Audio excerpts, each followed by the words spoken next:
ఈ నెల 18 నుంచి ఏపీ అసెంబ్లీ సమావేశాలు జరగనున్నాయి. అదే రోజు శాసనసభ మండలి ప్రారంభం కానున్నాయి.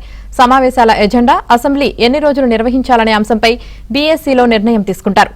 అయితే ఈ అసెంబ్లీ సమావేశాలకు హాజరు కాబోమని జగన్ చెప్పారు.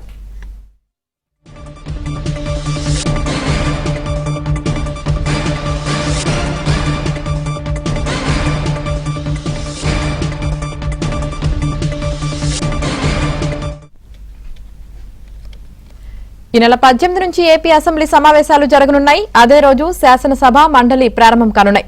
సమావేశాల ఎజెండా, అసెంబ్లీ ఎన్ని రోజులు నిర్వహించాలనే అంశంపై బీఎస్సీలో నిర్ణయం తీసుకుంటారు. అయితే ఈ అసెంబ్లీ సమావేశాలకు హాజరు కాబోమని జగన్ చెప్పారు.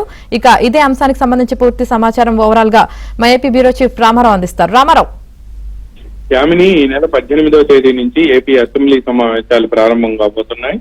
ఈ మేరకు రాష్ట్ర governor Abdul Nazeer gazette notification ఇచ్చారు. 18వ తేదీ ఉదయం 9 గంటలకు అసెంబ్లీ, 10 గంటలకు కౌన్సిల్ సమావేశాలు ప్రారంభమవుతాయి అని కూడా అందులో ప్రకటించారు. మొదటి రోజు సమావేశం అనంతరం 2 సభలు ఎన్ని పని దినాలు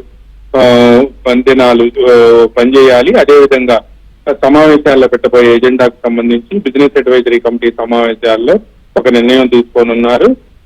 అయితే ఈసారి కూడా తాము అసెంబ్లీ సమావేశాలకు రాబోమని, తనకు ప్రతిపక్ష నేత హోదా ఇస్తేనే తాము అసెంబ్లీ సమావేశాలకు వస్తాము అని చెప్పి కూడా వైసీపీ అధినేత జగన్ ప్రకటించడమే కాకుండా ఆయన తరఫున పార్టీకి సంబంధించిన ప్రధాన కార్యదర్శి సజ్జల రామకృష్ణారెడ్డి కూడా ఇటీవల ప్రకటించారు. అయితే వరుసగా 60 అసెంబ్లీ పని దినాలు హాజరు కాని పక్షంలో అనర్హత వేటు పడుతుంది అని చెప్పి కూడా డిప్యూటీ స్పీకర్ రఘురామకృష్ణరాజు ఇప్పటికే ఈ రోజు వ్యాఖ్యానించారు. ఈ నేపథ్యంలోనే అసెంబ్లీ సమావేశాలకు వచ్చే దమ్ము జగన్ కు ఉందా అని చెప్పి కూడా ముఖ్యమంత్రి చంద్రబాబు నాయుడు ప్రశ్నించారు.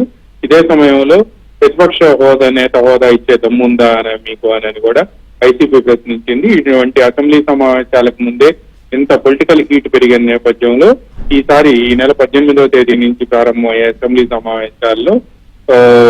సమావేశాలు మరింత వేడెక్కనున్నాయి.